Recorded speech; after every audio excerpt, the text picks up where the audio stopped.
Bonjour, présentation de la Rocket 60 par History Mode.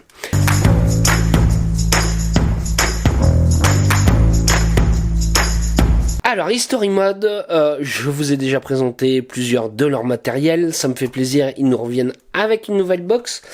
Je vous avais présenté Killer Gun BF, ce genre de choses. Donc c'est un modeur italien qui a besoin de faire sa réputation. On est basé là cette fois-ci sur une box DNA 60 petit budget. Pourquoi je dis petit budget? On est sur DNA 60 aux alentours de 70 €. Franchement, on est très bien. Allez, comme vous pouvez voir, ils nous ont changé le packaging. Ça, c'est chouette. Ils ont essayé d'évoluer un petit peu. Et hop, j'ouvre un petit peu.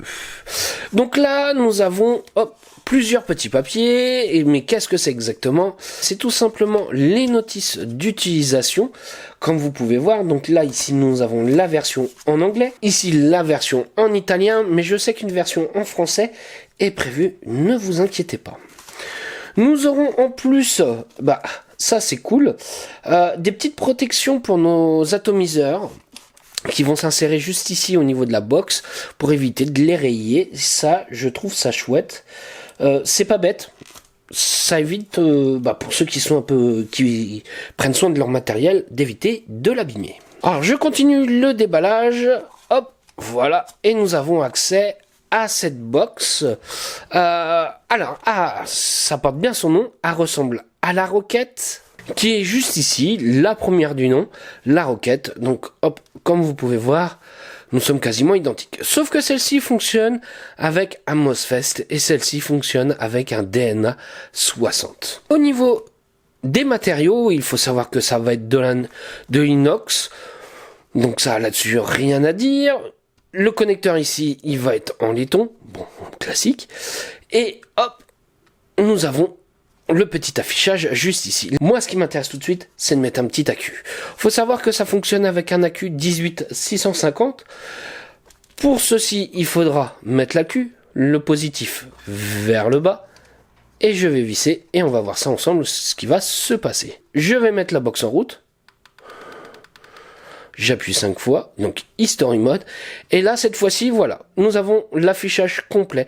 Donc en fait, on a l'avantage de la Rocket juste ici, son format, ce genre de choses. Mais cette fois-ci, on va pouvoir régler avec les watts et savoir à combien on est exactement. Alors, par contre, il y a des petits changements par rapport à la Rocket première du nom. C'est qu'ici, du coup, à ce niveau-là, on va être légèrement plus haut. Donc, on acceptera toujours les atomiseurs de 24 mm, mais surtout ce qui va être intéressant de savoir, c'est l'atomiseur, jusqu'à quelle taille on va pouvoir mettre au niveau de la hauteur. Donc hop, voilà, je mets bien, on va dire, voilà, comme ceci, comme ça je suis à fleur. Il faudra tout simplement un atomiseur allant jusqu'à 31 mm de hauteur. Donc on pourra mettre des atomiseurs légèrement plus petits que la première Rocket du nom. Nous avons le switch juste ici, le plus, le moins tout simplement. Et après nous avons l'affichage. Alors oui, ça reste des petites séries, ça reste du matériel de modeur. Moi j'ai un petit inconvénient sur celle-ci, c'est que l'affichage, il est un petit peu loin. Et si je me mets bien droit, vous pourrez voir qu'il est légèrement de travers. Bon, c'est ce qui fait un petit peu son charme. On va dire, est-ce que ça empêche le fonctionnement? Non, du tout. Mais voilà, c'est des petites choses à savoir. Alors l'avantage, c'est que là, cette série-là, ils ont pensé à nous faire une petite gravure. Donc là, j'ai la numéro 5. Un petit plus, oui, le numéro de série, pour moi, je trouve que c'est un petit plus. Après, on est sur une box DNA 60. Pas cher et qui fonctionne bien. Vous allez me dire tout de suite, oui, on n'a pas de prise USB. Non, nous n'avons pas de prise USB pour pouvoir recharger ou pour pouvoir utiliser eScribe. C'est normal. Historyman n'a pas fait le choix d'installer ça, puisqu'ils souhaitent tout simplement avoir un fonctionnement basique. Eux s'en sont occupés avant du chipset et surtout les réglages. Donc ça, c'est un pour ou contre aussi. Alors, ça va être les mêmes utilisations qu'un DNA 60. Je vais pas vous faire le tour. Vous savez comment ça fonctionne. Vous savez aussi que c'est un très bon chipset. C'est voire le meilleur chipset du marché à l'heure actuelle et qui fonctionne bien. Voilà. Alors, je vais installer, hop, un petit atomiseur. Ah oui, bien évidemment, puisqu'il faut bien l'essayer. Alors, je le descends un petit peu parce que 49 watts, ça fait un peu beaucoup par rapport à mon montage.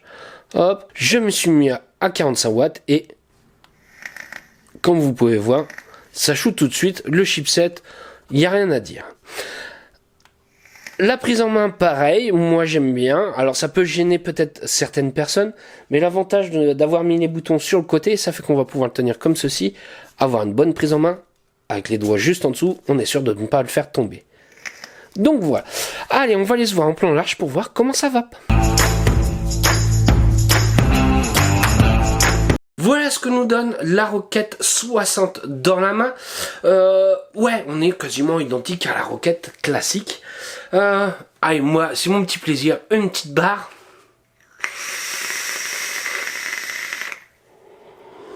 Et bah ça fonctionne plutôt très bien.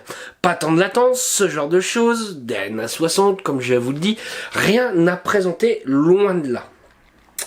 Point positif, point négatif. Alors je vais commencer par les points négatifs. L'incrustation de l'écran qui est un peu trop loin vis-à-vis de l'affichage, qui est pas forcément bien au niveau. Voilà, ça. Point négatif, je vous disais que c'était pas forcément dérangeant, mais ça peut gêner certaines personnes. C'est que c'est une box DNA, ok. Ce qu'on compte, c'est d'aller sur les scribes avec, mais là ce n'est pas le cas puisque nous n'avons pas de connecteur USB dessus. Ça peut gêner certaines personnes. Donc ça, c'est le point des négatifs. Point positif, et là je vais me contredire avec ce que j'ai dit juste avant, c'est le DNA. DNA 60, là, ouais, je kiffe, j'adore, c'est une bonne vape, c'est un des chipsets que je kiffe le mieux. Et là, ça va être son rapport qualité-prix. Pour un DNA 60, franchement, on est vraiment pas cher sur ce mode-là. Généralement, ce type de mode, on va aller plutôt sur les 150, 200, ouais, voilà, on va être sur cette fourchette de prix à peu près. Là, ça casse le prix. On a le quoi se faire plaisir avec un bon petit chipset. Voilà, ça, c'est son gros point positif. C'est que History Mode nous fait quelque chose d'accessible à tous en matière de qualité de vape. Voilà, c'est là-dessus que j'irai sur ce petit mode-là. Moi, je l'aime bien. Je suis fan d'History Mode, ça vous le savez, je vous l'ai déjà dit. Donc, peut-être que j'ai un parti pris de ce côté-là, mais voilà, je préfère vous le dire, comme ça je suis bien honnête avec vous. Donc voilà, ça, cette petite roquette. J'ai un plaisir de vaper avec, ce genre de choses, j'aime bien la prise en main, on aime ou on n'aime pas, hein, voilà. L'avantage c'est que maintenant ils nous ont réduit cette hauteur là vis-à-vis du tube, vous pourrez mettre d'autres atomiseurs dessus, comparé à ceux d'avant où il fallait quand même un atomiseur assez haut pour pouvoir être accepté. Le 24 mm, comme vous voyez, passe sans souci puisqu'il est fait pour ce genre de choses. Donc ouais, moi je le kiffe ce petit mode, oui, juste pour sa qualité de vape que j'apprécie particulièrement. Donc ça c'est mon petit retour sur la Rocket 60 de chez History Mode. Allez-y, faites-vous plaisir si vous êtes fan, vous ne serez pas déçus de History Mode. Si vous kiffez le DNA, allez-y, vous avez un petit DNA pas cher qui fonctionne bien, avec une bonne qualité de vape. Et c'est là où vous ferez la différence avec d'autres chipsets chinois différents. Vous verrez que c'est pas du tout la même vape. Donc voilà, ça c'est mon petit retour sur cette roquette là. Si vous avez des questions, n'hésitez surtout pas et je vais vous souhaiter une bonne journée, une bonne soirée ou un bon week-end. Salut à tous.